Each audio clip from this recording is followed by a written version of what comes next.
Right పిల్లలు, దేవుడు నిన్ను దినాన్ని మనతో మాట్లాడాడు. ఏంటి? మేలు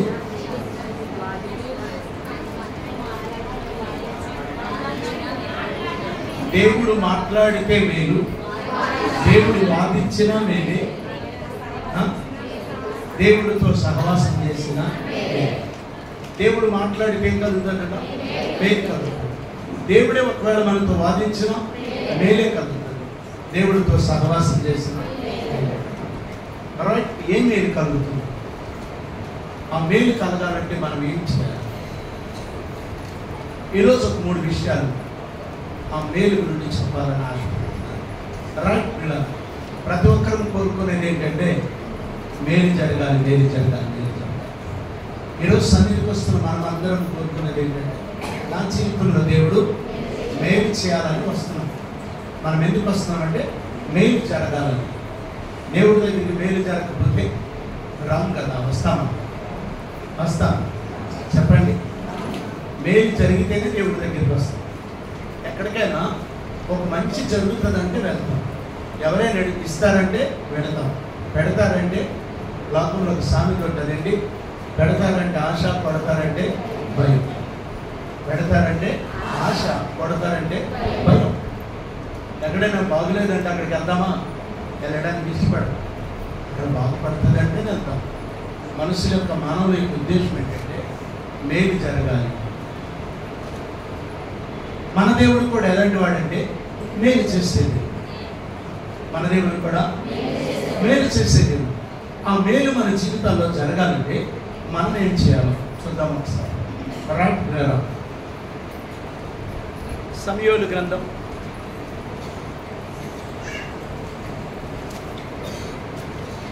2వ సమూయేలు 7వ అధ్యాయం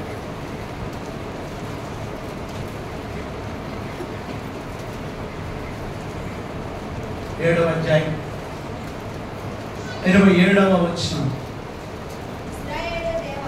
ఇశ్రాయేలు దేవా, సైన్యములకు అధిపతి యెహోవా, నీకు సంతానము కలుగజేసేదనని నీవు నీ దాసుడనే నాకు తెలియపరిచితివి కనుక ఇలాగు నీతో మనవ చేయుటకై నీ దాసుడనైన నాకు ధైర్యము కలిగెను. ప్రార్థన చేసుకుందాం. సకల ఆశీర్వాదాలకు కారణభూతుడైన ప్రేమ నమ్మకం గల దేవా, సహాయం చేసి బలపరచండి. ఈరోజు నాతో మాతో అందరితో మాట్లాడాలి. యేసయ్య పరిశుద్ధ నామమున అడిగి వేడుకొంచున్నాం తండ్రి. ఆమేన్. హల్లెలూయా, హల్లెలూయా. రెండు చేతులు పైకి. కానాను యాత్రలోనా కాపరివై నన్ను కాచావు, నా తోడు నీవై ఉండి నీ వాక్కుతో నడిపించావు. కానాను యాత్రలోనా కాపరివై నన్ను కాచావు, నా తోడు నీవై ఉండి నీ వాక్కుతో నడిపించావు. సఖీనా వేగమా నా యేసయ్యా కురిపించావు కృపామృతం నాపై. సఖీనా వేగమా నా యేసయ్యా కురిపించావు కృపామృతం నాపై.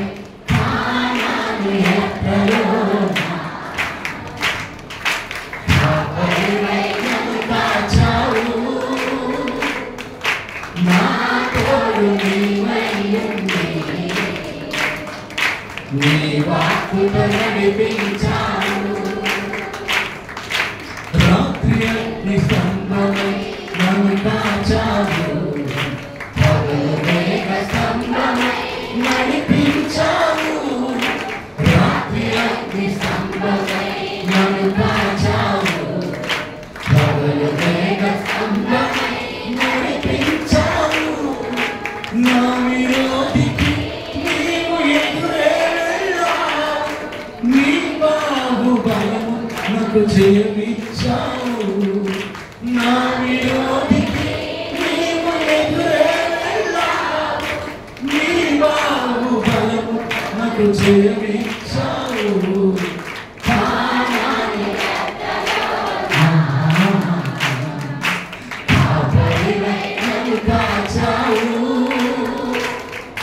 నా తోడు నీవైయుండి, నీ వాక్కుతో నడిపించావు. కామాని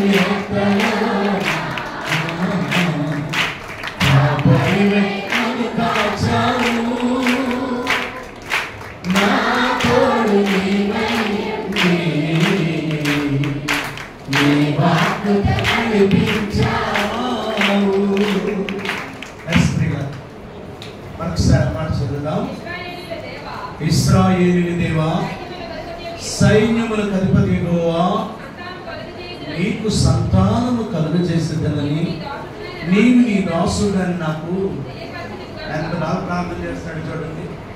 నువ్వు నాకు సంతానమును కలుగజేసేదవని నీ దాసుడని నువ్వు నాకు, ఈ సంతానంలోని సమస్త ఆశీర్వాదాలు. సంతానం కలగాలంటే పెళ్ళవ్వాలి కదా, పెళ్ళవ్వకుండా ఎవరికి సంతానం కలగదు. చూడండి, సంతానం కలుగు చేస్తుందని నేను రాసుకైనా నాతో నువ్వు చెప్పి ఉన్నావు. సంతానం మోదకం రాదు. నేను ఎవరు పెడితే వాళ్ళకి వచ్చే సంతానం. సంతానం కలగాలంటే పెళ్ళవ్వాలి. పెళ్ళవ్వాలంటే వీడికి యవ్వనం రావాలి. వీడికి యవ్వనం రావాలంటే ఒక తల్లిదండ్రులకు పుట్టి ఉండాలి. ఒక తల్లిదండ్రులకు పుట్టి ఉండాలంటే ఆ తల్లిదండ్రులు భూమి మీద ఒక ఆయుష్లో ఉండి ఉండాలి. ఇన్ని ఇమిడిన సంతానమే కదా అని అనుకోకండి. ఒక వ్యక్తికి సంతానం పుట్టాలంటే అది కొన్ని తరాలు దేవుడు చూసి సంతానాన్ని ఇస్తాడు. కొన్ని తరాలు ముందుకెళ్తే అప్పుడు మన భూమి మీద మన సంతానము నివసిస్తున్నాడు. కొంతమంది సంతానం కొన్ని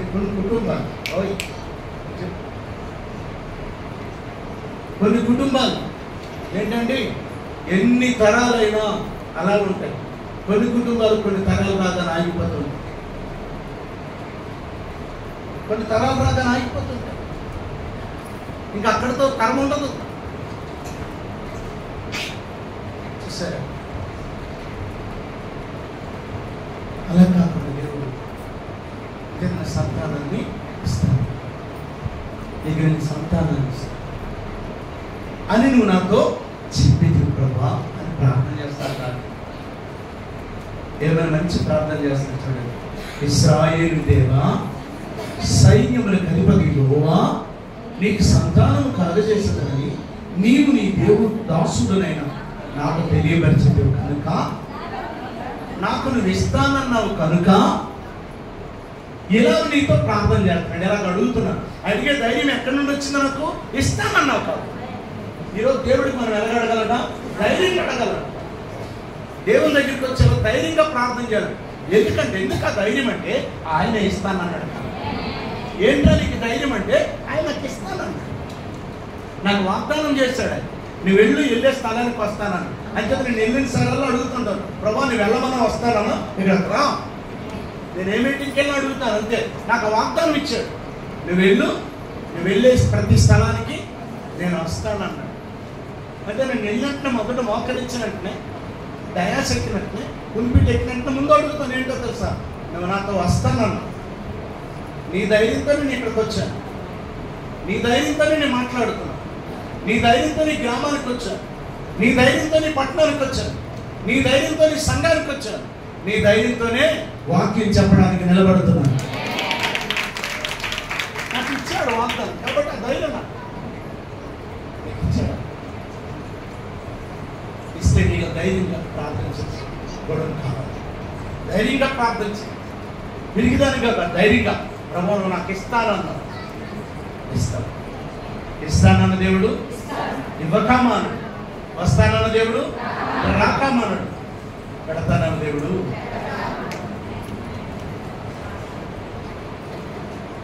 ఆయన మాట తప్పేవాడు. అందుచేత ధైర్యంగా దావీదు అంటున్నాడు, ధైర్యంగా నేను ప్రార్థన చేస్తాను, ధైర్యంగా నీతో మనవి చేస్తాను. నాకు ఇస్తానన్నావు, నాకు ఇస్తానన్నావు.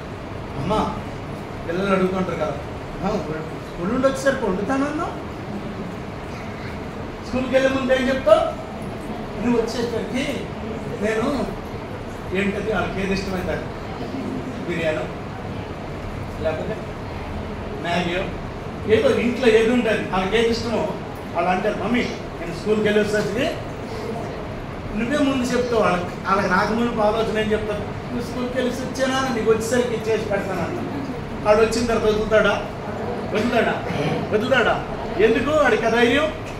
నువ్వే చెప్పావు కాబట్టి. ఎవరు చెప్పారు? నువ్వే చెప్పావు కాబట్టి తల్లిగా వాడు వదలడు. అలాగే ఈరోజు మనకి దేవుడే చెప్పాడు కాబట్టి మనకు ఆ ధైర్యంతో దేవుడు ప్రార్థించాలి. దేవుడు మనతో చెప్పినప్పుడు ధైర్యంగా మనము ప్రార్థన చేయాలి. ఏం చెప్పాలన్నా? ధైర్యంగా ప్రార్థన చేయాలి. ఎందుకంటే ఎవరు నువ్వే చెప్పావు. దావీదు ఎంత ధైర్యంగా ప్రార్థన చేస్తున్నట్టు తెలుసా? ఎందుకంటే దావీదుకి తెలుసు, నా దేవుడు నాకు ఏ మాట చెప్పాడో తెలుసు, ఖచ్చితంగా చేస్తాడు. అంచేత నా ప్రార్థనలో కూడా ధైర్యంగా ప్రార్థన చేస్తాడు. నువ్వు చెప్పింది కనుక ఇలాగ మనవ చేయడానికి నాకు ధైర్యం కలిగను. నాకు ధైర్యం ఎందుకు కలిగిందంటే నువ్వు చెప్పావు. మనిషే కొన్నిసార్లు ఎవరైనా మనకి ఏదో ఇస్తారనుకోండి, అక్కడికి వెళ్ళి అడుగుతాం, వాళ్ళు ఇచ్చి మాట ఇచ్చి ఏం చెబుతారు, తక్కువతారు. మర్చిపోవచ్చు, తక్కువచ్చు, నేను అన్నాను అనవచ్చు. దీనికి రివర్స్ అయిపోతాం. ఆ రెండు మనుషుల దగ్గరికి వెళ్ళి అక్క అన్నావు కదా, నేను ఇప్పుడు అన్నానే, కానీ ఆ దేవుడు అలాంటి వాడు కాదు. నేను నమ్మే దేవుడు అలాంటి వాడు, నేను వెంబడించే దేవుడు అలాంటి వాడు, నేను విశ్వసించే దేవుడు అలాంటి వాడు, నా కొరకు ప్రాణం ఇచ్చిన వాడు అలాంటి వాడు కాదు.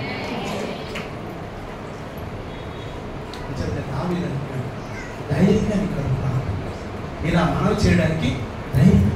ఈరోజు తల్లి చెల్లి మీరు ఎవరైనా ధైర్యంగా ప్రార్థించారు, మీకు వాళ్ళకి ప్రార్థన చేస్తున్నట్టే దేవుడికి నీకు సంబంధం లేదని అనుకుంటారు. ఎవరు భయపడుతూ ప్రార్థన చేస్తారంటే వాళ్ళు దేవుడి బిడ్డలు కాదనమాట. తప్పు చేసినాడు ధైర్యంగా నిలబడలేడు. ఒకసారి ధైర్యంగా నిలబడొచ్చేమో, తర్వాత క్షణమైనా ఏమవుతాడు? భయపడతాడు.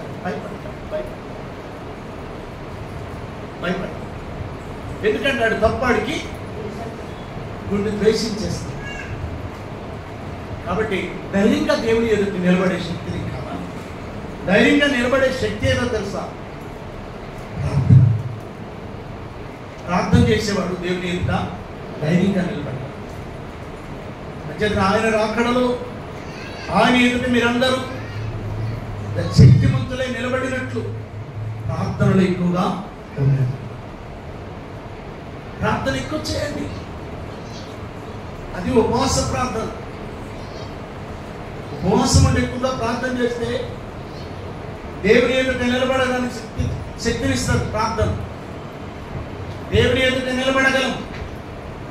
ఆ దేవదూతల ఎదుట కోట్లాది దేవదూతలతో వస్తున్నప్పుడు ఆయన ఎదుట తీర్పు దినమున నిలబడగల శక్తి దేవుడు మనకి ఇస్తాడు. శోధనలో ప్రవేశించకుండా ప్రార్థన. ఎందుకంటే రెండోది శోధనలోకి వెళ్ళకుండా. శోధన వస్తుంది కానీ అందులోకి వెళ్ళకుండా తప్పించేది ప్రార్థన. దేవుని నిలబెట్టేది ప్రార్థన. శోధనలో పడకుండా తప్పించేది ప్రార్థన. జీవితాన్ని ఒక ఉన్నతమైన స్థితిలో తీసుకెళ్ళేది కూడా ప్రార్థన. ప్రార్థనే నా ఆశయం, ప్రార్థనే నా జీవితం, ప్రార్థనే నా ఆశయం, ప్రార్థనే నా జీవితం. ప్రియుడా ప్రార్థనలో సాగిపోదువా, ప్రార్థనలో జీవితువా, ప్రార్థనలో సాగిపోదువా, ప్రార్థనలో జీవితువా. ప్రార్థనే నా ఆశయం, ప్రార్థనే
యెహోషువ సూర్య చంద్రుల నాపితిని ప్రార్థనలో జీవమున్నది ప్రార్థనలో శక్తి ఉన్నది ప్రార్థనలో జీవమున్నది ప్రార్థనలో శక్తి ఉన్నది ప్రియుడా ప్రార్థనలో సాగిపోతువా ప్రార్థనలో జీవిందువా ప్రార్థనలో సాగిపోతువా ప్రార్థనలో జీవిందువా కన్నా ప్రార్థించరా గర్భఫలమును సగాము ఏలియా ప్రార్థించరా వర్షాన్ని కుమ్మరించావు అన్నా ప్రార్థించరా గర్భఫలమును సగాము ఏలియా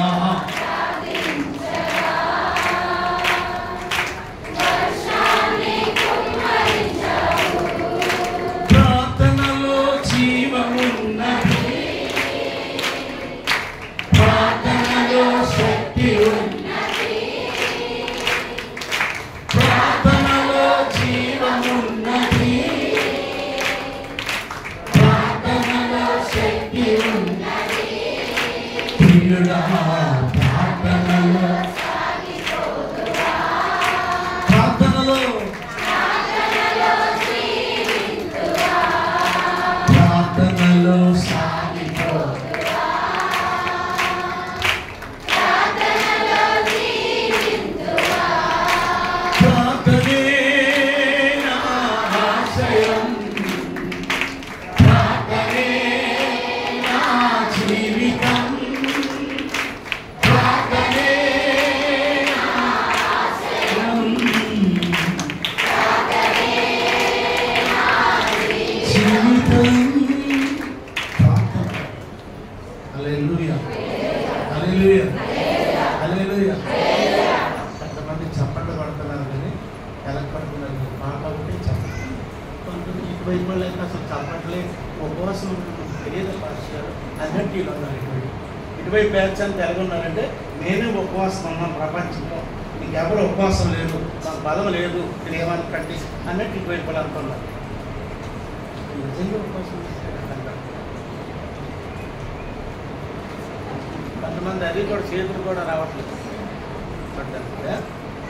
దేవుడి సన్నిధిలో కొంచెం ఎలా ఉండాలా దేవుడు ఉన్నాడని ధైర్యం తెచ్చుకోండి కొంచెం రియల్ మిమ్మల్ని ఎంత భయపెట్టినాడు దేవుడి సన్నిధికి వచ్చినప్పుడు ఏమున్నాయి దేవుడు ఉన్నాడని ధైర్యం తెచ్చుకోండి ధైర్యం తెచ్చినాడు ఏం చేస్తారు ధైర్యంగా పడతారు వీళ్ళకి కొంచెం ధైర్యం ఎక్కువైపోయింది వీళ్ళు ఏం చేస్తారు తెలిసి ఎటు పడుతున్నారో తెలిసి వాడు ఎందుకమ్మా మధ్యలో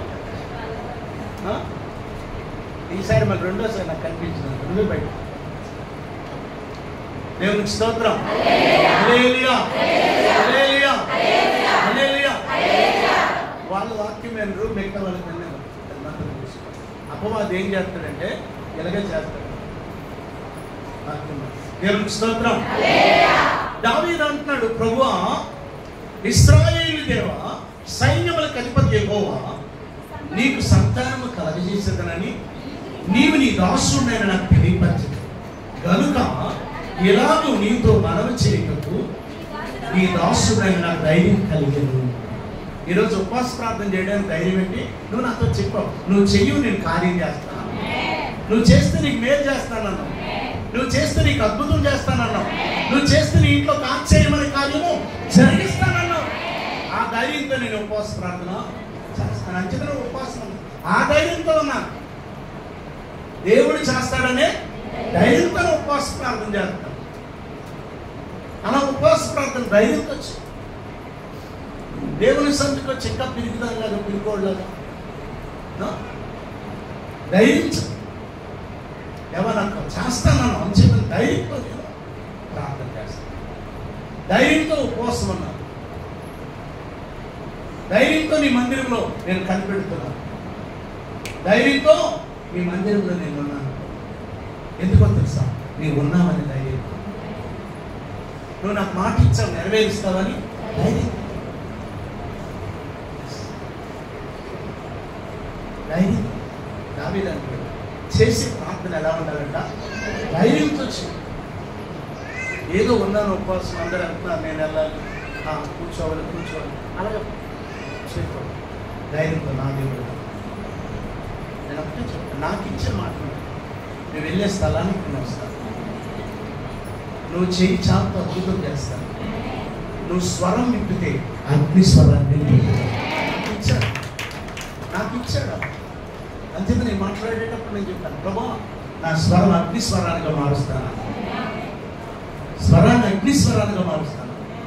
కాబట్టి మాట్లాడేది నీ సేవకుడు, నేను బలహీనుడిని, నా అత్తివాడు, నాకు మాట్లాడాలి. భాష కూడా కరెక్ట్ కదా, కానీ ఎలా మాట్లాడాలో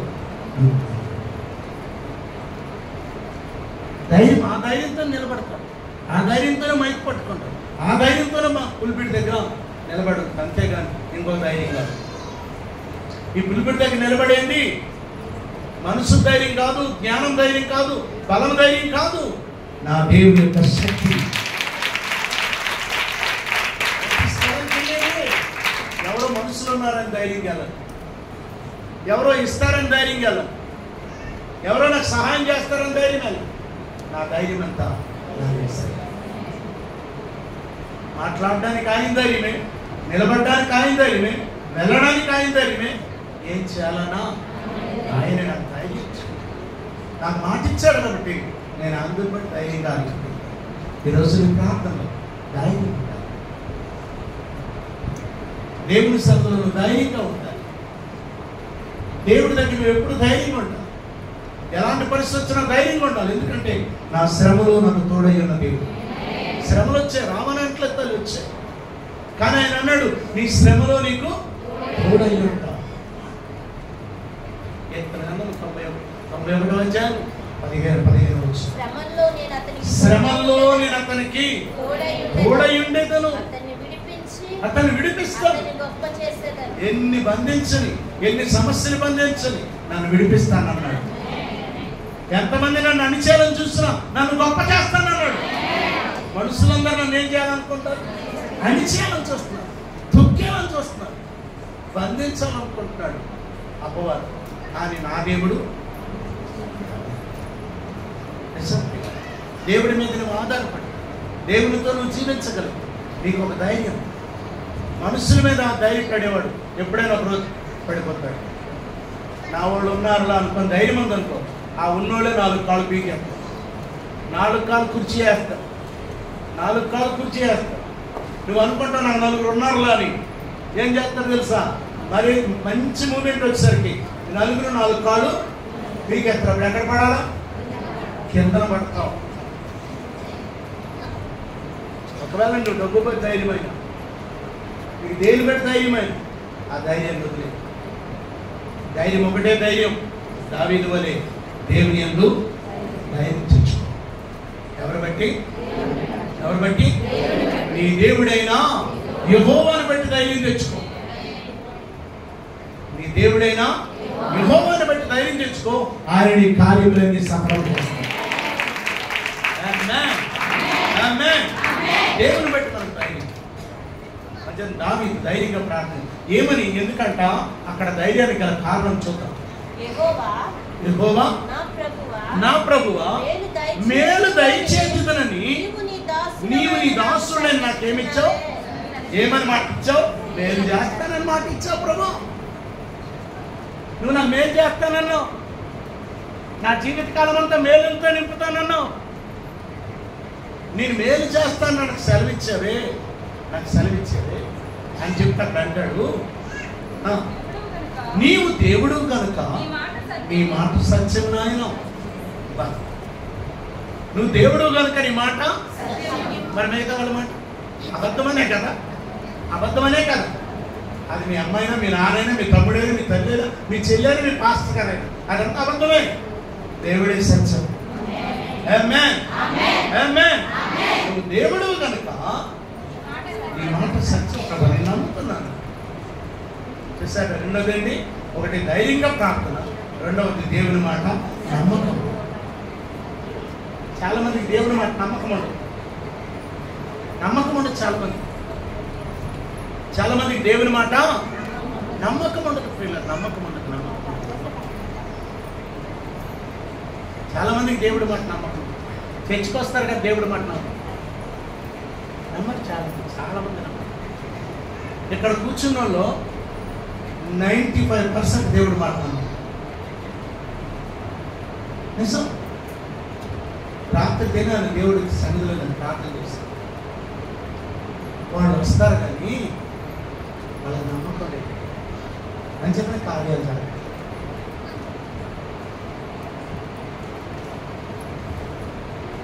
కార్యాలు ఎందుకు జరగట్లేదంటే నేను ఈ మాట ఇచ్చాను చేస్తానని.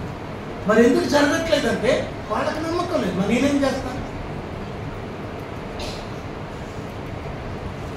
90%, 95%, 95 వస్తున్నారు కానీ నమ్మకం లేదు. దేవుడు చేస్తాడు. నీ గుండె మీద సాక్షి చేపెట్టుకుని సాక్షి నువ్వే సాక్షి. నువ్వు నమ్ముతున్నావా లేదని, దేవుడు మాట నువ్వు నమ్ముతున్నావా లేదనేది నీకే సాక్ష్యం. అంత స్పష్టంగా దేవుడు ఎందుకు చెప్తాడు? వాళ్ళు ఏదో వస్తున్నారు. కొంతమంది గట్ట పాటగాడుగా కనబడతాడు, కొంతమంది బాగా పర్లేదు వాక్యం బాగా చెప్తున్నాడు పాస్టర్ గారు, కొంతమందికి పర్వాలేదు అప్పుడప్పుడు నేను జోకులు వేస్తున్నాడు అది, కొంతమంది అలాగంట పర్లేదు నవ్వి చెప్తున్నారు మా పాస్టర్ గారు అని కొంతమంది వస్తున్నారు. కొంతమంది ఎలా వస్తున్నారంట? బాగానే కొంచెం అప్పుడప్పుడు మంచి పాటలు బాగా పాడుతున్నారు అని వస్తున్నారు. కొంతమంది ఎలా వస్తున్నారంట? చూసారా, నువ్వు మంచి పాటగాడు అని, పర్వాలేదు అని ఇలా వస్తున్నారు. కానీ నిజంగా నా వాక్యం మీద నమ్మకంతో వారు రావట్లేదు. నమ్మకంతో వచ్చిన వారు వారి వెంటనే కార్యాలు తప్పకుండా. ఎందుకంటే ఆయన మాట సత్యం. మరి సత్యమైతే నెరవేరాలి కదా, నెరవేరాలి. మరి మనకు నెరవేరిందా? నెరవేరితే నీకు సాక్ష్యం ఏది? 36 రోజులు 38 రోజులు అయింది. ఈరోజు ఎన్నో రోజు? 36 రోజులు. 36 రోజులు నీ జీవితంలో జరిగాయి. ఏది నీకు సాక్ష్యం? సాక్ష్యం ఏది? నువ్వు నిజంగా నమ్మితే సాక్ష్యం ఏది? అర్థ నువ్వు నమ్ము. ఎక్కడుంటే నా తమ్ముడు బ్రతుకుతాడు ప్రభు అంటున్నావు కదా, ఆ మాట మీద ఉండు. మరి ఎక్కడుంటే బ్రతుకుతాడు అంటున్నావు కదా, మరి ఇక్కడ నేను ఉన్నాను కదా అంటే ఇప్పుడు నీ తమ్ముడు ఏమవ్వాలి? బ్రతకాలి కదా. అంటే మాట ఏమంది? ఆ పునరుద్ధానంలో బ్రతుకుతాడు ఎప్పుడో. అలా కాదు. ఇప్పుడు నువ్వు నమ్మితే దేవుని మహిమను చూస్తావు అని చెప్పాడు. తీసుకెళ్ళాడు. ముందు నువ్వు నమ్ము అన్నాడు. అంతే. కళ్ళని ఏం చేశాడు? లాజర్ని తిరిగి లేపాడు. నువ్వు సంఘానికి వెళ్తాను, నమ్మాలి వాక్యం. దేవుని వాక్యాన్ని నమ్మితేనే అద్భుతం చూడగలరు. సంఘం ఏదో చుట్టం చూపుకి, ఏదో విశ్వాసం భయం కన్ననేవి ఉపవాసం అలాగంటారు. ఫస్ట్ నిజంగా విశ్వాసం లేకపోతే 2 రోజులు ఎందుకు ఉపవాసం అంటావు? నిజమే. మేము ప్రార్థన చేయగా దేవుడు ఎందుకు వినుకున్నాడు అని అంటారు. కానీ ఆ ప్రార్థన సరైనది కాదు.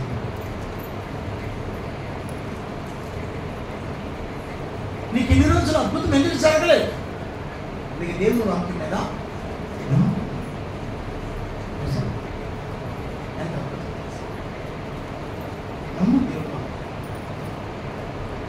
దేవుని బట్టి ధైర్యంగా ప్రార్థన చేయు. దేవుని వాక్యం సత్యం.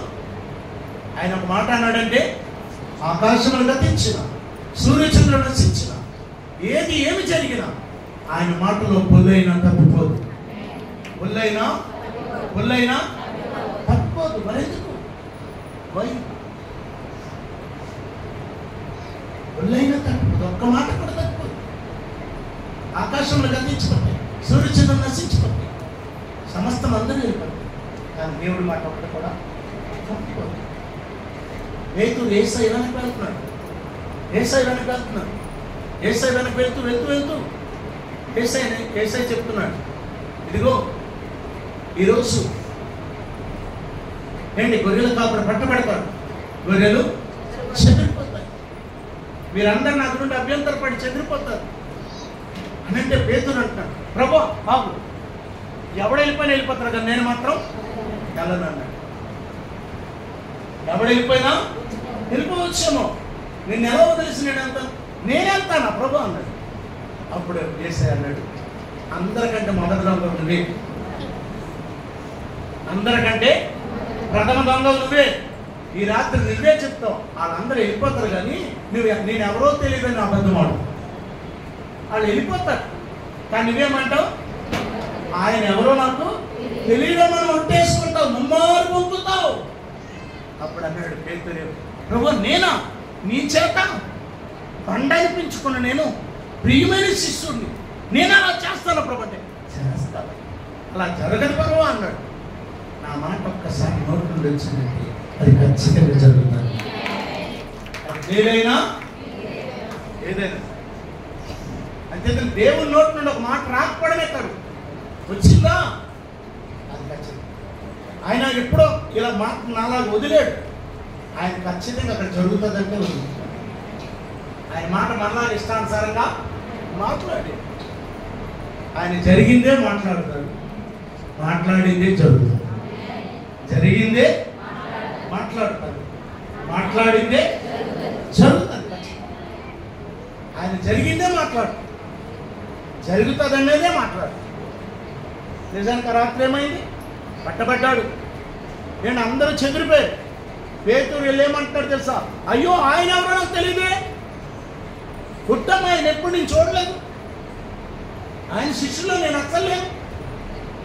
ఎంత అబద్ధికుడండి, అది పేతురు బంకాలని కాదండి, అక్కడ దేవుడు ఆ హృదయాన్ని ఎరిగిన దేవుడు, ఆయన మాట్లాడాడంటే అది సత్యం. కాబట్టి రెండవది దేవుడు నమ్మాలి. నువ్వు చర్చికి రావడం ముఖ్యం కాదు, నమ్మకం ముఖ్యం. ఉపవాసం ఉండడం ఎంత ముఖ్యమో ఆ ఉపవాసానికి తగిన ప్రతిఫలం దేవుడు ఇస్తాడని నమ్మడం కూడా, వాక్యాన్ని నమ్మడం. వాక్యం మీద చాలా మంది నమ్మకం ఉండదు, అంచేత నమ్మకం ఉండకపోవడానికి ఒక 3 ఎగ్జాంపుల్ మీకు చెప్తాను. చర్చికి వస్తారు, వాళ్ళ వాక్యం మీద నమ్మకం ఉండకపోవడానికి చెప్తాను. వాళ్ళ వాక్యం మీద ఎందుకు వినరంటే చర్చికి రావడానికి కొన్ని కారణాలు ఉంటాయి, చర్చికి రావడానికి కొన్ని కారణాలు ఉంటాయి. ఏంటి కారణాలు అంటే, మొదటి కారణం ఎలా చెప్తున్నాడో చూడండి, రెండవ కారణం తప్పులుంటే పట్టుకుంటాం, మూడవ కారణం ఎలా ఆ వాక్యాన్ని కిందకి దించాలని చూస్తారు. ఈ ముగ్గురు వీళ్ళకి దేవుడు గురించి భయం ఉంటుంది.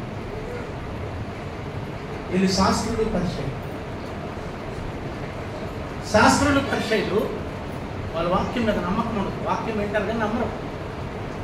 వాళ్ళు బోధిస్తారు కానీ చిటికలేంత ఎత్తరంట, బోధ మాత్రమే బోధిస్తారు కానీ వాక్యాన్ని కాదు, ఇదే తవరు.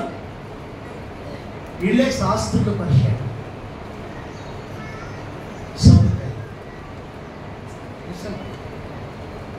కాబట్టి దేవుడు చెప్తున్న మాట చెప్పాలి, నమ్ము దేవుని వాక్యాన్ని నమ్ము. ఆయన అంటున్నాడు, దావీదు ఏమంటున్నాడు, నీ మాట యెహోవా నా ప్రభువా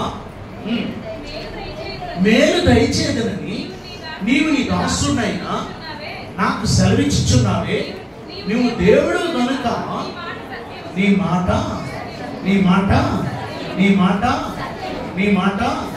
ఏమన్నాడు, నీకు మేలు దయచేస్తానన్నాడు. ఏమన్నాడు, మేలు దయచేస్తానన్నాడు. కాబట్టి ఆ మాట సత్యం. మనందరికీ ఏం జరుగుతుంది, మేలు జరుగుతుంది. ఆమేన్, ఆమేన్, ఆమేన్, ఆమేన్, హల్లెలూయా, హల్లెలూయా, దేవునికి స్తోత్రం, దేవునికి స్తోత్రం. చూడండి ప్రియులారా, కబడ్డీ ఆడుతున్నారు. అందులో ఒక 4 ఆటగాడు లేకపోయినా మిగతా 9 మంది బట్టి ఏమవుతుంది, ఆడికి గిఫ్ట్ అవుతుంది. వస్తుందా వస్తుందా చెప్పండి. కొన్ని ఆటలు ఉన్నాయి, గ్రూప్ ఆటలు అన్నమాట. ఒక టీమ్గా ఆడుతారు. అందులో ఒకరికి ఆట రాకపోయినా మిగతా 8 మంది పెట్టాడు ఏమవుతాడు, విజేత అయిపోతాడు. ఇది టీం కూడా, ఇది కూడా సంఘం కూడా అదే టీం. నీకు ఒకవేళ నమ్మకం లేకపోయినా ఇక్కడ టీంగా వీళ్ళు ప్రార్థన చేస్తుంటారు కదా, ఏదో నమ్మకాన్ని బట్టి నీకు కూడా కార్యం జరుగుతుంది. ఇది సంఘం యొక్క అద్భుతం. సంఘం యొక్క ఉద్దేశం ఏంటంటే, సంఘంలో ఎందుకు ఉండాలంటే ఇక్కడ నాకు లేకపోయినా మీరందరూ ప్రార్థన చేయడం బట్టి అద్భుతం నాకు కూడా జరుగుతుంది. అటువంటి సంఘంలో ఉన్నాం. ఆమేన్. అటువంటి దేవుడు మన దేవుడు. అలాగని ఎప్పుడు నిద్రపోమని చెప్పలేదు తల్లి. నిద్రపోతే ఒకరోజు ఇక్కడ నుండి మోసా. ఎప్పుడో ఒక్కసారి బలహీనత చేంజ్ చేయాలా, నిద్రపోయాలంటే అర్థం ఉంది. మరి రోజు ఆటకాలుగా బలహీనకి వెళ్తే టీంలో నుండి ఏం చేస్తారు, టీంలో నుండి తీసేస్తారు. టీం గట్టిగా చెప్పండి అమ్మా. క్రికెట్ టీంలో ఒకరోజు ఆడలేదు అనుకోండి, రెండోసారి అవకాశం ఇస్తారు. రెండోసారి కూడా ఆట రాదు అనుకోండి, మూడోసారి అవకాశం ఇస్తారు. మూడోసారి కూడా రాలేదు అనుకోండి, ఏం చేస్తారు, ఒరే నువ్వు టీంకి అన్ఫిట్ అని ఏం చేస్తారు, అక్కడ నుండి పెద్ద ఆర్డర్ వస్తుంది. వీటిని ఏం చేస్తారు, తీసుకెళ్తారా. ఆ రోజు ఆడుకొని పర్లేదు, నాకు కప్పులు చెప్తాను అనుకుంటే, నేను రోజు ప్రార్థన చేయకపోయినా పర్లేదు, రోజు చిచ్చుకెళ్ళి కుంకెళ్తే పర్లేదు, రోజు చిచ్చుకెళ్ళి మా పాస్టర్ గారు ఆయన తిట్టుకోవడం ఆయన పని, నా పని నాదే, ఆయన అనుకోదులా. పెద్ద నేసినోడు పెద్దోడు అయిపోతున్నా, కాసినోడు నేను చిన్నోడు అయిపోతున్నా. ఆ నేసినోడు ఏమైనా పెద్దోడు అయిపోతున్నా, కాసిన దాన్ని నేనేమైనా చిన్నదాన్ని అయిపోతున్నా. ఆయన అలాగే ఉంటాడు, నేను ఎలాగే ఉంటాడు అనుకున్నాను. తల్లి ఒకరోజు ఒకరోజైనా మార్పు రాని, ఇతరులు చూసేనా నేర్చుకో. నీకు అడగలేదు, ఇతరులు చూసేనా నేర్చుకో. నేర్చుకున్నప్పుడు దేవుడి కార్యము చూడగలుగుతావు. దేవునికి స్తోత్రం. హల్లెలూయా, హల్లెలూయా, హల్లెలూయా, హల్లెలూయా. చూడండి, ఇతరులు చూస్తే చెడ్డ గుణాలు గోల్డ్ వస్తున్నాయా, వస్తనే లేదు. చూడండి రావట్లేదా. సెల్ చూసి ఎన్ని నేర్చుకున్నారు మీరు, నేర్చుకోలేదా. వంట కూడా సెల్ ఫోన్ చూసి నేర్చుకుంటున్నారు. లేదంటే బట్టలు కూడా వాటి సెల్ ఫోన్ చూసి కొట్టుకుంటున్నారు. మిగతా అన్నీ కూడా సెల్ ఫోన్ చూసారు. మరి సెల్ ఫోన్ చూసినోడు మంచి ఎందుకంటే నేర్చుకోవట్లేదు. సెల్ ఫోన్ కదా, అందులోనే మంచి కూడా ఉంది కదా, చెడ్డనే కాదు మంచి కూడా ఉందా లేదా, ఉందా లేదు, ఉన్నప్పుడు మరి ఎందుకు నేర్చుకోవట్లేదు అండి. కారణం ఏంటంటే సెల్ ఫోన్ చూసింది దానికి నువ్వు మంచి చూడట్లేదు, కానీ చెడుని మాత్రమే చూస్తావు. మాస్టర్ గారు చెప్తున్నారు, ఇందులో చెడునే చూడవు, అందులో మంచి చూడు. చెడ్డ అనేది అందరిలోనూ చెడ్డవాడు అనేవాడు ఈ భూమి మీద అక్కడ లేనివాడు ఎవడూ లేడు. అందరిలో ఏదో ఒక చెడ్డ ఒక యేసయ్యలో తప్ప, యేసు క్రీస్తులో తప్ప అందరిలో కూడా ఏదో ఒకటి ఉంది. కానీ అది చూసి నిలబడినోడిని ఆ చెడ్డతనాన్ని చూడు, అందులో నుండి వచ్చిన ఆ మంచితనాన్ని స్వీకరించు. ఆమేన్, ఆమేన్, ఆమేన్, హల్లెలూయా, హల్లెలూయా. రెండు చేతుల పైకి, హల్లెలూయా, హల్లెలూయా.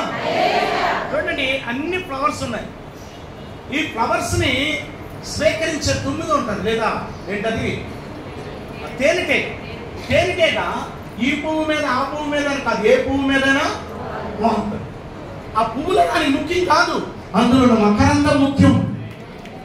మకరందము ముఖ్యం ప్రియులారా.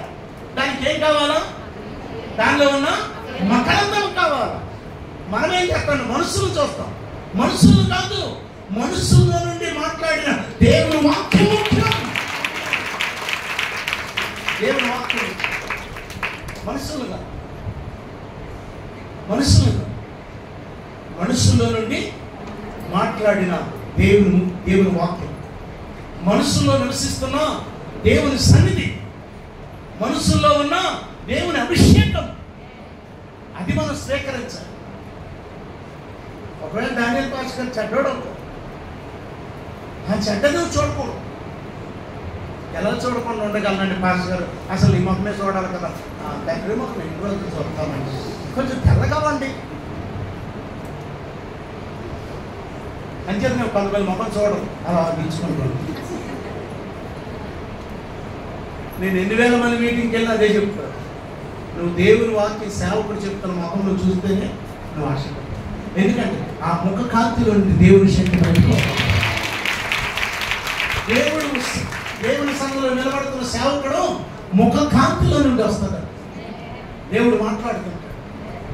అని చెప్పి ఏం చూస్తాం భాస్కర్ అలా మీ వైపు అని అంటే, కాదు, నా వైపు చూడకు, ఆ వాక్యం నుండి దేవుని సంఘం బయటకు వస్తాడు. మోషే ముఖం చూడడానికి కూడా వాళ్ళు భయపడ్డారు. ఎందుకంటే ఆ ముఖంలో నుంచి దేవుని మహిమ దిగొచ్చు.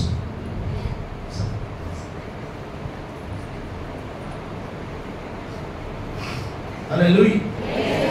మేలు దయచేయమని దయచేసేదనని నాతో సెలవిచ్చింది. నీవు దేవుడు కనుక నీ మాట సత్యం. ఏమని చెప్పాడు? మేలు దయచేస్తానన్నాడా? అన్నాడా లేదు? ఎంతమంది అన్నాడు? ఎంతమంది విన్నారు? నువ్వు వెళ్ళలేదమ్మా? వెళ్ళలేదా? మరి ఏం చెయ్యట్లే? ఓ నిన్న రాలేదా? నిన్న రాకపోతే మరి నేనేం చెప్పలేదు. ఆ చెప్పినప్పుడు వచ్చి ఉంటే రాని వాళ్ళు కూడా ఏం తెస్తున్నారు. వీళ్ళు ఎప్పుడు విన్నారు? నాకు మీ వంటగదిలో వచ్చి మాట్లాడారు. సంఘంలో నేను వచ్చినప్పుడు దేవుడు మాట్లాడాడు, నీకు మేలు దయచేస్తాను. ఆమేన్, ఆమేన్. ఆయన దేవుడు కాబట్టి మాట సత్యం. దయచేస్తానన్నాడా? మేలు దయచేస్తానన్నాడా? అది చేయాలంటే ఏం చేయాలా? చూద్దాం. ఇర్మియా గ్రంథం 6వ అధ్యాయం 16 వచ్చు. ఇర్మియా గ్రంథం 6వ అధ్యాయం 16 వచ్చు. మేలు కావాలి. ఎంతమందికి కావాలా? ఎంతమందికి? ఇదే ఒక మాట దెబ్బలాడుకోకండి. ఇంట్లో నెలక దెబ్బలాడుకుంటారు, ఎక్కడ రైట్. చెప్పండి, ఎంతమందికి కావాలి? కావాలమ్మా? 2 చేతులండి. ఇద్దరు మంచిదే దేవుడిస్తారు. మంచిది, అందరికి కావాలి కదా. సరే, కావాలంటే మనం ఏం చేయాలో దేవుడు అక్కడ చెప్తాడు. మేలు కావలసిన వాళ్ళందరూ మనం ఏం చేయాలి? ఏం చేయాలో రండి వెళ్దాం. వెళ్దామా? రైట్, నా వెనక వచ్చాను. వాళ్ళు వేసుకోకండి, నా వెనక వచ్చాను. రైట్, ఇర్మియా గ్రంథం 6వ అధ్యాయం 16 వచ్చింది. యెహోవా ఎలాగ సెలవిస్తున్నాడు, మార్గములో నిలబడి చూడండి, పురాతన మార్గమును గురించి విచారించండి, మేలు కలుగు మార్గమేదో అది అడిగి అందులో నడుచుకొని, అప్పుడు నీకు నెమ్మది కలుగుతుంది. దేవునికి స్తోత్రం. ఇక్కడ చాలా మాటలు చెప్పాడు, ఒకసారి చూడండి. యెహోవా ఎలాగో సెలవిచ్చుచున్నాడు. మొదటి ఏంటి? మార్గంలో నిలబడండి, అంటే సన్నిధిలో నిలబడండి, దేవుని మార్గంలో నిలబడండి, దేవుని వాక్యంలో నిలబడండి, దేవుని ప్రాంతంలో నిలబడండి, దేవుని ఆరాధనలో నిలబడండి, దేవుని సన్నిధిలో నిలబడండి. నిలబడితేనే మంచి మార్గం మీకు కనబడుతుంది. దేవుని సన్నిధిలో నిలబడకుండా నువ్వు ఎక్కడో రోడ్డు మీద నిలబడితే దేవుని మార్గం కనబడదు. దేవుని సన్నిధిలో నిలబడితే ఆ వాక్యం మనకి వినబడుతుంది. కనబడడం అంటే వినబడుతుంది. దేవుని సన్నిధిలో ఏం వినబడుతుంది? దేవుని మాటలే వినబడతాయి, ఇంక వేరే మాట వినబడదు. పరలోకంలో పరిశుద్ధులు తప్ప వేరే మాట వినబడదు. పరలోకంలో పరిశుద్ధులు అని నిత్యము దూత గణముల చేత పొగడబడుతున్న మాట తప్ప వేరే మాట. అలాగే మందిరంలో కూడా దేవుని మాట తప్ప వేరే ఒకటి. ఎక్కడ నిలబడాలా? దేవుని మందిరంలో నిలబడాలి. మనసు ఎక్కడే ఉందా? నిలబడడం అంటే అర్థం ఏంటో తెలుసా? హృదయం ఇక్కడే ఉండాలి. అది దేవుడి మాట వినడం. దేవుని సన్నిధిలో నిలబడడం అంటే మనిషి ఎక్కడ ఉండడం కాదు, మనసు ఎక్కడ ఉండాలి. మనసు ఎక్కడ ఉంటేనే దేవుడి మాట నీ మనసులోకి వస్తుంది. ఏమండి, కొన్ని రోజుల్లో నీరు లేకపోతే ఏమొచ్చేది? ట్యాంక్ వచ్చేది. కొంతమంది లైన్ పెట్టేసేవారు.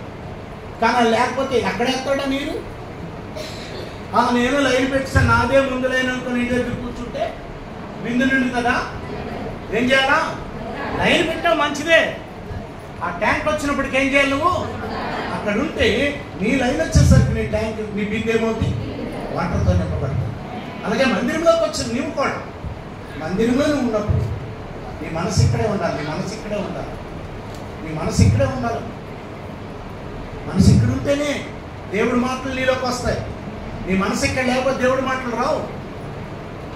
నువ్వు లైన్లో బిల్లు పెట్టేసి వెళ్ళిపోయినట్టు రకం. లైన్లో బిల్లు పెట్టేసి తర్వాత లాస్ట్లో వచ్చి దెబ్బలాడే రకం. నా బిందు పెట్టాను, నాకు ఎందుకు ఎవరంటే ఎవడెత్తాడు చెప్పు? ఉన్న వాళ్ళందరూ బిందులు చేశారు.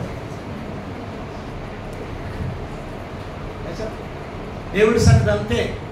దేవుడు అంటున్నాడు, ఏమంటున్నాడు తెలుసా? యెహోవా ఎలా సెలవిస్తున్నాడు, మార్గంలో నిలబడి చూడండి. ఎక్కడ నిలబడాలను? మార్గం అంటే ఏది? దేవుని సన్నిధి.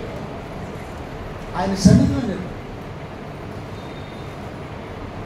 ఎవరు లేని ఒంటరి వేళ ఉన్నావయ్యా నా తోడుగా. ఎవరు లేని ఒంటరి వేళ ఉన్నావయ్యా నా తోడుగా. ఏ క్షణమైనా విడువలేదే, ఏ క్షణమైనా ప్రేమించిన నా యేసయ్యా నిన్ను విడిచి ఉండాలేనయ్యా. ప్రేమించిన నా యేసయ్యా నిన్ను విడిచి కన్నీరంతా తుడిచి వేసి కౌగిలిలో నెమ్మదినిచ్చి, కన్నీరంతా తుడిచి వేసి కౌగిలిలో గుండె పగిలి ఏడ్చి ఓదార్చినా నా యేసయ్యా. గుండె పగిలి ఓదార్చినా నా యేసయ్యా. భుజము తట్టి నెమ్మదినిచ్చి, భుజము తట్టి నెమ్మదినిచ్చి బలపరిచిన నా యేసయ్యా. యెహోవా షమ్మా నీవయ్యా. బలపరిచిన నా యేసయ్యా. యెహోవా షమ్మా నీవయ్యా. కన్నీరంతా తుడిచి వేసి కౌగిలిలో ఆయన సన్నిధిలో నిలబడు. ఆయన కౌగిట్లో నిలబడు. ఆయన సన్నిధిలో నిలబడడం అంటే అర్థం ఏంటంటే ఆయన కౌగిట్లో నిలబడడం, ఆయన హస్తాలలో నిలబడడం, ఆయన రెండు చేతుల మధ్య చంటి బిడ్డ మాదిరి ఆయన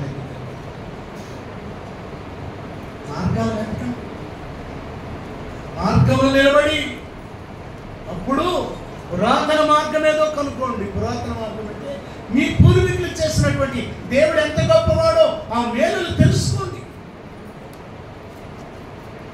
మీ పూర్వీకులు చేశాడు పురాతన మార్గం. మోషే పట్ల ఎలా చేశాడు, యెహోషువ పట్ల ఎలా చేశాడు, పాపాత్ముడైన రాహాబు స్త్రీ పట్ల ఎలా చేశాడు, యెరికో పట్టణానికి ఎలా చేశాడు. ఉపవాసం ఉండి ప్రార్థన చేస్తే ఎన్ని అద్భుతాలు చేశాడు తెలుసుకోండి. అప్పుడు మీకు నెమ్మది కలిగిన, మేలు కలిగిన మార్గం. ఆ మార్గంలో మీరు ప్రవేశించండి. మేలు చేసే మార్గంలో ప్రవేశించండి. అప్పుడు మీకు మీ కుటుంబాలకి నెమ్మది కలుగుతుంది. అప్పుడు కలుగుతుంది. కానీ నువ్వేదో బైబిల్ పట్టుకొని తెచ్చుకెళ్ళిపోతున్నాను, నేను కూడా వెళ్ళిపోతున్నాను, నేను కూడా ఎగరేసుకొని వెళ్ళిపోతున్నానంటే అవ్వదు. మేలు కలిగినటువంటి మాట, మేలు కలిగినటువంటి జీవితం, మేలు కలిగినటువంటి బ్రతుకు, మేలు కలిగే మార్గం, మేలు చేసే దేవుడు మార్గంలో నువ్వు నిలబడ్డావంటే, మేలు చేసే మార్గంలో నువ్వు నడిచావంటే, మేలు చేసే దేవుడు చెప్పినట్టు నువ్వు నడిచావంటే నీకు నెమ్మది కలుగుతుంది.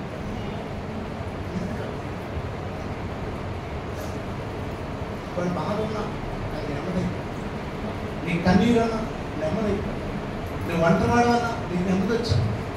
నీకెవరు లేరు అనుకున్నా అది నెమ్మదించు. ఎందుకంటే ఆయనకి మేలు చేయాలని నిలబడి ఉన్నాడు. ఆయన ఎలా ఉన్నాడు? మేలు చేయాలని ఆయన సన్నిధిలో నిలబడి ఉన్నాడు. ఆయన నిర్ణయించుకున్నాడు, నా కుమార్తెకి ఈరోజు మేలు చేద్దాం, నా కుమారుడికి నెలలో మేలు చేద్దామని, నా కుమార్తెకి నెలలో మేలు చేద్దాం, మేలుకరమైనది నీకు ఒక జీవితం ఇద్దామని దేవుడు నిర్ణయించుకున్నాడు. నీకు ఒక జీవితం ఇద్దామని నిర్ణయించుకున్నాడు దేవుడు. మేలు చేద్దాం, నీ కుటుంబం పట్ల ఒక మేలు చేద్దాం, నీ ఇంటి పట్ల ఒక మేలు చేద్దాం, నీ జీవితం పట్ల ఒక మేలు చేద్దాం, నీ పిల్లల పట్ల ఒక మేలు చేద్దాం, నీ భర్త పట్ల ఒక మేలు చేద్దాం. ఏ విషయంలో అయితే ఒంటరిదాన్ని కన్నీరు కారుస్తున్నావు ఆ విషయంలో నీకు మేలు చేద్దామని, గుండె పల్లి ఎంతైతే ఏడుస్తున్నావో ఆ విషయంలో మేలు చేద్దామని, అప్పుల సమస్యలు నలిగిపోతున్నాను, అప్పులో వచ్చి మా బతుకును నాశనం చేస్తున్నాడు బాధపడుతున్న సమయంలో నీకు మేలు చేద్దామని నా దేవుడు నిలబడి ఉన్నాడు. ఆ మేలుకర మార్గం నువ్వు తెలుసుకుంటూ నీ ఇంట్లో నెమ్మది నెమ్మది మేలు దయచేయమని దేవుడిని ఒక 3 మాటలు చెప్పి నేను ముగిస్తాను. తర్వాత రేపు నేను కలిసి చూసుకుంటాను. రైట్ పిల్లలు, 3 మేలులు చెప్తాను. మొదటి మేలు ద్వితీయోపదేశకాండం 6వ అధ్యాయం 24వ వచనం.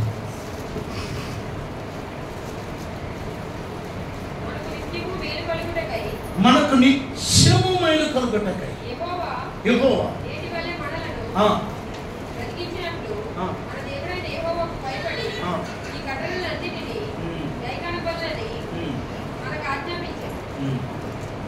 దేవుడు ఏం చేయబోతున్నాడట? నిత్యమైన మేలు, నిత్యము మేలు చేస్తాడు నీ ఇంట్లో. ఎవరి ఇంట్లో ఉంటాడో వాళ్ళ ఇంట్లో నిత్యము మేలే. ఆమేన్, ఆమేన్. దేవుడు అన్న ఇంట్లో నిత్యం. ఏంటి ఇప్పుడేం చేస్తున్నాం? కొలాయి వచ్చినప్పుడు బిల్లు పడుతున్నాం. మన ఇంట్లోనే ఇప్పుడు ఏం చేస్తున్నారు? మోటార్ తవ్వుతున్నాం. రోజు ఎప్పుడు కావాలంటే అప్పుడే నీరు వేసుకుంటున్నారు. వేసుకుంటున్నారా లేదు కదా? అంతేనా? అప్పుడేంటి నీరు కావాలంటే ఎక్కడికో వెళ్ళి మోసుకొచ్చేవారు. ఇప్పుడు ఏం చేస్తున్నారు? ఇంటింటికి నీరు తవ్వుకుంటున్నారు. అంటే నిత్యము నీరు ఉంటుతూనే ఉంది. చూసారా? నిత్యము నీరు నీ ఇంట్లో ఉండాలంటే, నిత్యం ఆశీర్వాదాలు నీ ఇంట్లో ఉండాలంటే యేసయ్య నీ ఇంట్లో నివాసం చేయాలి. ఇంట్లో నిత్యం నా ఇంట్లో నువ్వు ఉండాలి ప్రభు. ఆయన అన్నాడు నేను ఉంటానన్నాడు. కాబట్టి ఆయన మాట సత్యం. నువ్వు అడుగుతున్నావా?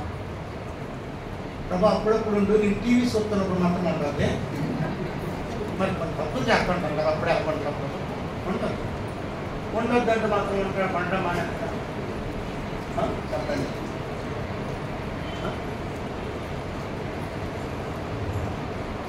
ఒక ఇంటికి వెళ్ళాను, దేవుడు పంపించాడు, నేను వెళ్ళాను. వెళ్ళిన తర్వాత మరి వాళ్ళకి ఇష్టముందో ఇష్టం లేదో నాకు తెలియదు, కానీ ఆ దేవుడికి వాళ్ళకే తెలియాలి. ఏం చేస్తున్నారు తెలుసా? యువతలు నాతో మాట్లాడుతున్నారు, అవతల టీవీ పెట్టేస్తున్నాడు. అలా పై గట్టిగా సౌండ్ పెడుతున్నాడు. ఎందుకో వెళ్ళిపోరా బాబాయ్. మరి అక్కడ ఎంతసేపు నిలబడుతున్నాడు చెప్పండి? అరే పాస్టర్ గారు వచ్చారు ఆపరని. వాళ్ళు వాక్యమే వింటున్నారు, నేను కాదనట్లేదు. ఆడు ఏదో వాక్యం వింటున్నాడు, ఎవరితో నాకు తెలియదు.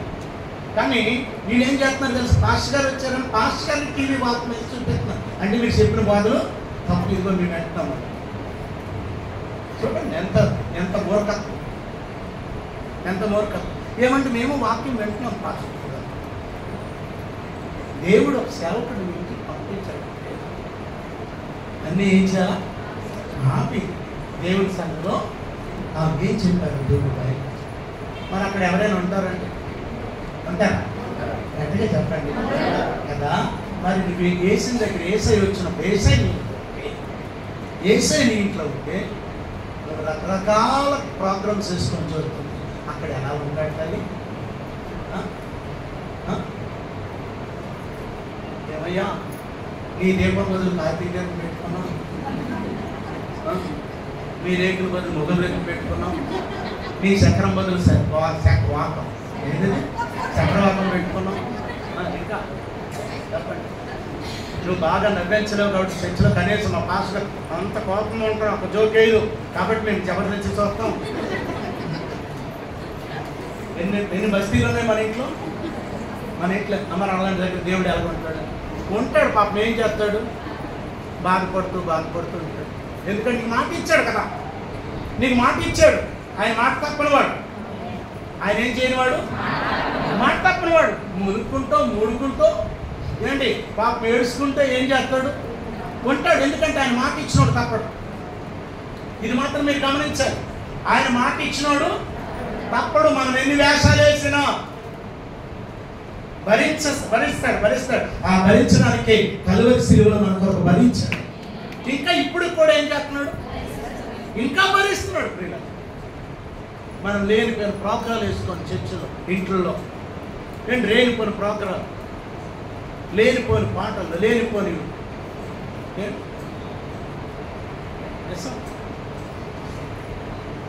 ఆయన లేకుండా ఉంటాడు. కానీ నువ్వు చేసిన పని బట్టి నీకు కార్యాలు జరగట్లా. నీకు మేలు ఎందుకు జరగట్లేదండి? మేలు చేద్దామని వచ్చాడు. కానీ ఆయన మేలుకి ఆయన మాట వింటే కదా నీకు మేలు వస్తుంది. నీ మాటలు నీవే. కొంతమంది ఇంటికి వెళ్తే ఏం చేస్తారు? చెప్పవలసినవని చెప్పేస్తూ ఉంటారండి. భాష గారు ఏం చెప్పారు కానీ కొంతమంది ఉంటారు. వెళ్ళినట్టు ఏం చెప్తారు తెలుసా? అది ఇది మొత్తం ఏంటంటే పుట్టిన దగ్గర నుంచి మళ్ళీ రేపు పొయ్యి తీసిన అసలు దేవుడు ఎందుకు పంపించాడు? సేవకుడు మన ఇంటికి వచ్చాడంటే ఏం తీసుకొచ్చాడు? అది మాత్రం గమనించాలి. ఎప్పుడైనా సరే నేనే కాదు, మీ ఇంటికి ఏ సేవకుడు వచ్చాడు. ఒకవేళ దేవుడు ఏ సేవకుడని పంపిస్తాడు. మా ఇంటికి ఎందుకు పడతారండి మీరే కదా మా సేవకులని? ఏమో చెప్పలేదు కదా. ఒక్కొక్కరు 10 సేవకులు ఉంటారు. మన సేవకుడు అంటారు. దేవుడు ఒక్కడే. దేవుడికి స్తోత్రం. హల్లెలూయా. కాబట్టి జ్ఞాపకం ఉంచుకోండి, ఎవరు వచ్చినప్పటికీ కూడా దేవుడు ఏం తీసుకొచ్చాడో అది మాత్రమే. రైట్ ప్రియులారా, ఒకసారి చదవండి.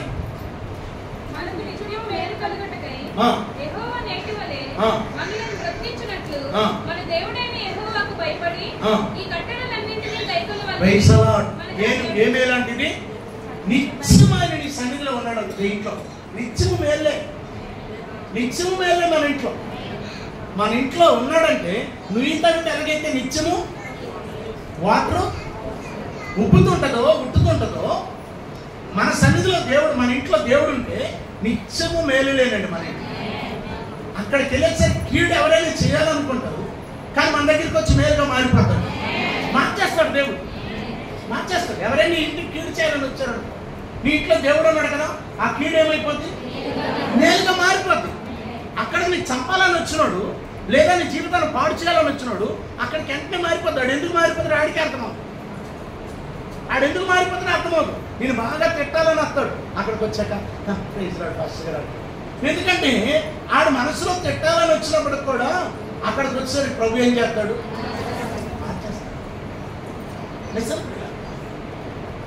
కీడును మేలుగా మారుస్తాడు. కీడును మేలుగా మార్చాడు. ఎప్పుడు అది మన ఇంట్లో ఎవరు ఉండాలా? నిత్యమైన ఆశీర్వాదాలు, నిత్యమైన మేలులు. రెండవ ద్వితీయోపదేశకాండం 28వ అధ్యాయం 11వ వచనం.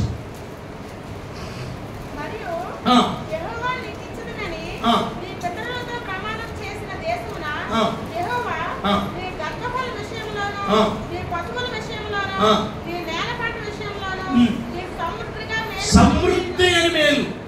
రెండో మేలు ఏంటండి? సమృద్ధి అయిన మేలు. సమృద్ధి అంటే అర్థమేంటో తెలుసా? నీ పిల్లలకి, నీ పశువులకి, నీ కుటుంబంలో, నీ ఇంట్లో ఏమని అన్నిటికీ మేలు. అన్నిటికీ మేలు.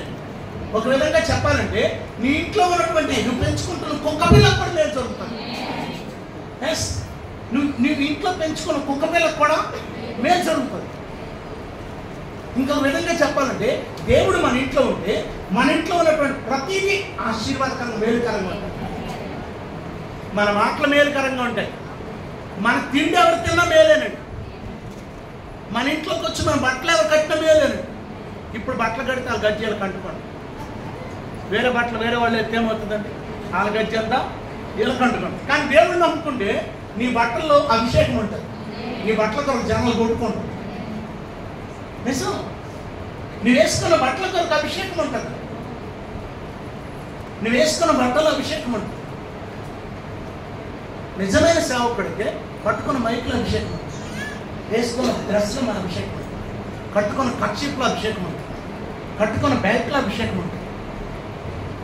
అపోస్తులు నడికట్టుల అభిషేకం. అపోస్తులకి ఏంటి? నడికట్టు తగిలి అభిషేకం. వాళ్ళు ఏం పొందేవారట? స్వస్థత పొందేవారు. నీడ తగిలి స్వస్థత పొందేవారట. నిజమైన సేవ, నిజమైన సేవ, నిజమైన సేవకుడు అడుగు. ఆ నీడ తగిలితే అభిషేకం. నీడ మన వాళ్ళకేం ముట్టవసరం లేదు, మనం వెళ్తే చాలు. ఆ నీడ తగిలి వాళ్ళకి స్వస్థత వస్తుంది. ఇది నీ ఇంట్లో యేసై ఉంటే, నీ ఒంట్లో యేసై ఉంటే, నీ ఒంట్లో యేసై ఉంటే, నీ ఇంట్లో యేసై ఉంటే సమృద్ధి అయిన నేను. ఏ నేను? అర్థపర్థ కాదు, అర్థపర్థ కాదు. నీ ఇంట్లో యేసై ఉండాలి. వాక్యం నువ్వు జాగ్రత్తగా వినాలి. వాక్యం వినకపోతే సమృద్ధి మేలు రాదు. సమృద్ధి మేలు రాదు. సమృద్ధి మేలు రావాలంటే వాక్యం నువ్వు జాగ్రత్తగా వినాలి. మందిరంకి వచ్చిన నీవు ఆయన మార్గంలో నిలబడి పురాతన మార్గములు అడిగి తెలుసుకొని, పురాతనలో ఈ సమస్యలో ఉన్నప్పుడు దేవుడు ఏం చేశాడని అడిగి తెలుసుకో. నా పాతకాలంలో అప్పటికి అప్పులు వచ్చాయి. అప్పుడు అప్పులు ఆవిడ ఏం చేసింది? ఆయన చనిపోయినప్పుడు సేవకుడి దగ్గరికి వెళ్ళింది. సేవకుడి దగ్గరికి వెళ్ళింది. ఏంటయ్యా అక్కడేం ఇవేమయ్యాలో చూస్తున్నారు, ఫ్యాన్లేదు. రైట్, దేవునికి స్తోత్రం. చూడండి ప్రియులారా, అప్పుల సమస్యతో బాధపడుతున్నాడు. ఆయన చనిపోయాడు. చనిపోయినప్పుడు ఆవిడ ఏం చేసింది తెలుసా?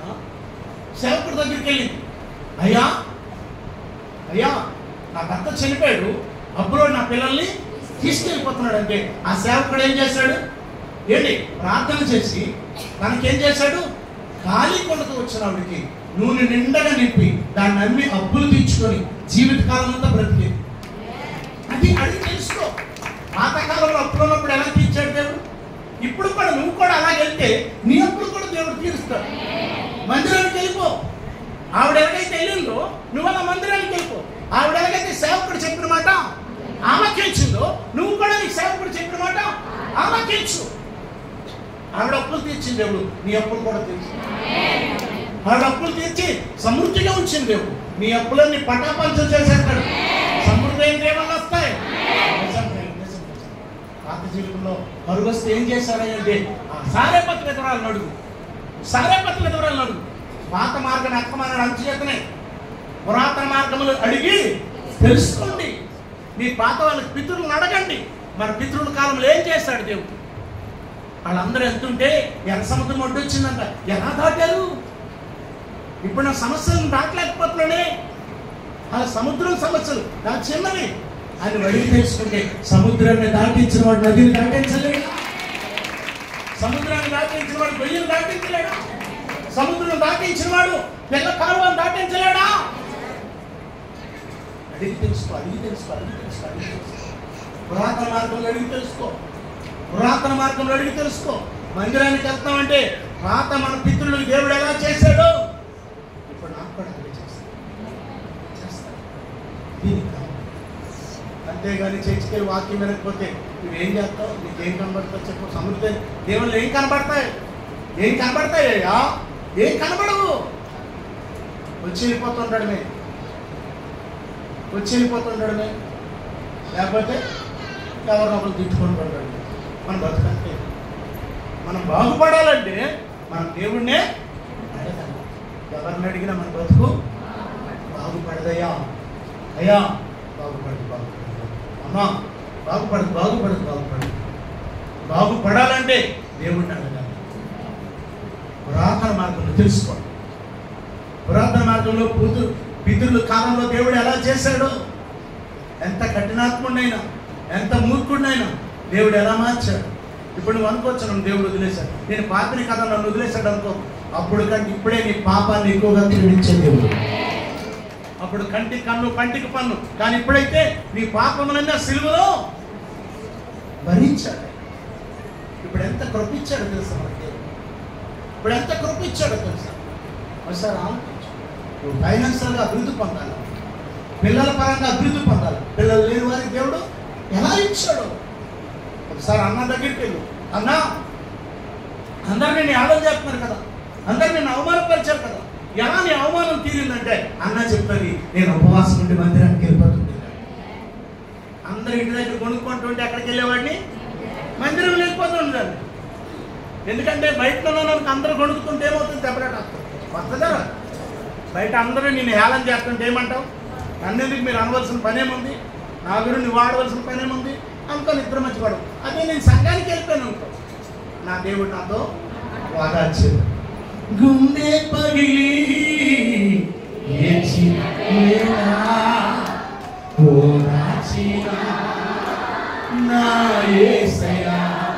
గుండె పగిలి ఏడ్చిన గుండె పగిలి వాదార్చాడు. అక్కడ నిలబడు, వాదార్చే దేవుడి దగ్గర నిలబడు, కన్నీరు తుడిచే దేవుడి దగ్గర నిలబడు, కార్యాలు చేసే దేవుడి సందులో నిలబడు. ఎందుకు కొట్టుకోళ్ళ దగ్గర ఎందుకు నిలబడతావు? అలా వాళ్ళ దగ్గర నిలబడి ఆడ మొక్కం నువ్వు నీ మొక్కం వాడు చూసుకొని ఎందుకు నిలబడు? ఎండిపోయిన పొలం దగ్గర ఎంతసేపు నిలబడినా ఒక్కడి మించిన మంచినీరు దొరకదు.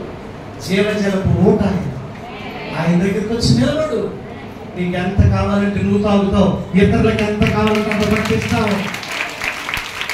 నువ్వు తాగొచ్చు, ఇతరులకి నీ ఇంటికి తీసుకెళ్ళవచ్చు, మోసుకెళ్ళవచ్చు, నీ తోటోళ్ళకి నువ్వు పోషించవచ్చు. జీవజలపు ఊట వేస్తే నా దగ్గరికి వచ్చి నేర్చుకోండి, నేను నీకు ఇస్తాను. జీవజలపు చదువు సమృద్ధి మేలు. మొదటి మేలు నిత్యమైన మేలు, రెండవది సమృద్ధమైనది, మూడవది చూడండి, మూడవది కీర్తన గ్రంథం 31వ అధ్యాయం 19 వచ్చింది.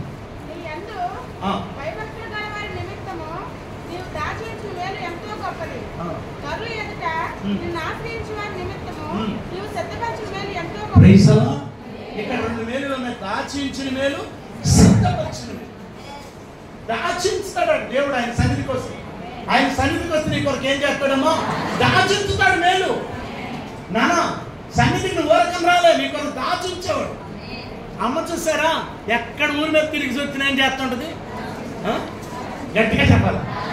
ఎక్కడ ఊరి మీద తిరిగి వచ్చినా ఈ పోరంతో ఒక నాలంటోడు ఊరి మీద తిరిగినప్పుడు మా అమ్మ ఏం చేసేదంటే అందరు తినేసేవాడు.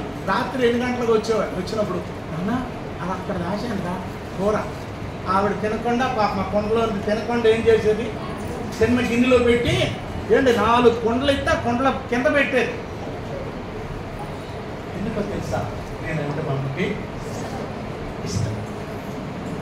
అప్పుడు నాకు అనిపించింది మా అమ్మ అంటే నన్ను అంత ప్రేమిస్తుంది. కానీ ఇప్పుడు అనిపిస్తుంది మా అమ్మ కంటే ఎక్కువగా నా యేసయ్య ప్రేమిస్తాను. యేసయ్య నీ పనికి ఏం చేశాడు, దాచించాడు. నీకు మేలు ఏం చేశాడు, ఆ దాచించిన మేలు కావాలంటే నువ్వు మందిరంకి వస్తేనే దాచించిన కనబడతాయి. ఇంటికి చేరితేనే అమ్మ ఏం దాచి ఉంచుందో గట్టిగా చెప్పాలి, తెలుస్తుంది. అమ్మ ఏం చేస్తుంది, మీరు అప్పుడప్పుడు వెళ్ళినప్పుడు కూతురుగా పెట్టి మీ అమ్మలు ఏం చేస్తారు, ఇక్కడ దాచించారు. మీ నాన్నకు కూడా తెలియనివ్వడు కదా కూతుళ్ళ. అమ్మ ఏం చేస్తుంది, నాన్నకు కూడా తెలియనివ్వదు. ఏంటి మీ అక్కలు ఎవరున్న వాళ్ళకి కూడా తెలియనివ్వదు. ఎందుకంటే ఎవరికి ఇవ్వాలనుకుంటుందో వాళ్ళకి ఇక్కడ దాచించారు. ఈ సిక్క నిప్పు ఏం చేస్తుంది, ఆ 10 రూపాయలు 5 రూపాయలు 20 రూపాయలు ఆవిడ స్థామత ఎంతో. ఎందుకు నీ కొరకు ఏం చేస్తుంది, ఆ పండగలప్పుడు మా అమ్మ వస్తుంది, మా అమ్మాయి వస్తుంది, ఇగో సెలవులకి ఆ పిల్లలను పట్టుకొని వస్తుంది అని ఏం చేస్తుంది తెలుసా, అది దాచించుతుంది. పడుకున్న వాళ్ళకి కాదు, వెళ్ళినోళ్ళకే. ఎవరికి, వెళ్ళినోళ్ళకే, మందిరికి వెళ్ళినోళ్ళకే. దేవుడు ఎవరు దాచించుంటాడంటే మందిరికి వెళ్ళినోళ్ళకి ఏం చేస్తాడైనా దాచించే దేవుడు. ఇప్పుడు ఎక్కడనే మన వేళ్ళన్నీ దేవుని ఎదుట దాచించబడి ఉన్నాయి. దాచించున్నాడు దేవుడు. నీ ఆస్తిని, నీ ఐశ్వర్యాన్ని, సమస్తాన్ని కూడా దేవుడు దాచించున్నాడు. కావాలా? 3 మేలు. ఒకటి నిత్యమైన మేలు, 2 సమృద్ధమైన మేలు, 3వది దాచించిన మేలు. ఈ దాచించిన మేలు ఎలా తీసుకోవాలో రేపు చూసుకుందాం. ఓకే. ప్రార్థన చేసుకుంటాం. దాచించును మీరు, నీ కొరకు దాచించున్నాడు. ఈ 52 రోజులు ఉపవాస ప్రార్థన నీ కొరకు పేరు దాచించున్నాడు. లేచి నిలబడతాం. హల్లెలూయా, హల్లెలూయా. దాచి ఉంచి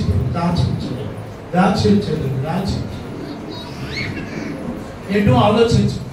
దేవా నా కొరకు ఏం